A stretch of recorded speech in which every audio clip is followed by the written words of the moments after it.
hello guys अस्सलाम वालेकुम guys আজি ৰাতিপুৱা অৰিয় মাটি মোক উঠালে আজি মন চনো ভাল নহয় কাৰণ মোৰ ভাইটিৰ ভৰিত ফ্ৰেকচাৰ হৈছে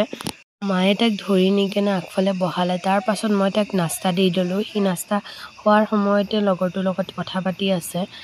ই নগা পঢ়ি আছে তো ভৰি ফ্ৰেকচাৰ হৈছে বুলি তাক কালিলে ঘৰত লৈ আহিলা আব্বা আম্মা গৈ কেনে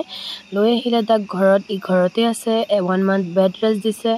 ইভিনিং সময়ত মই আব্বা ভন্টি ওলাই গলো অলপ তিনিআলি ফালে কাৰণ আমাৰ ঘৰত আলহী আছে আলহীৰ কাৰণে কিবা নাস্তা লৈ আহু বুলি তিনিআলি ফালে অলপ ওলাই আহিলো মনটো ভাল লাগিব অলপ সবৰে মন বেয়া হৈ আছে ভাইটিৰ এনেকা ফ্ৰেকচাৰ হৈ আছে বুলি ভাইটিক চাবলৈ আহি আছে বাৰু আলহী আমি আহি পাওতে আলহী আহি পালেহি ঘৰ এই সবে কথা বতা পাত্ৰী নাস্তা খাই ললো সবে আলহী আৰু আমি সকলোৱে মিলি পেহিয়তো ঘৰত আহিছে তো আমি সকলোৱে ৰাতিৰ আহাৰো একেলগত খাই ললো বহুত ভাল লাগিছে সবকে লগ পাই গাইস আজিৰ ভিডিওটো ইমানেই আছিল আৰু এটা ভিডিওত লগ পাই আছো যদি আজি ভিডিওটো ভাল লাগিছে like comment share and subscribe কৰি দিব thank you guys bye bye guys ৰাতি ডেৰি মিল্ক খাই পেলাই এন্ড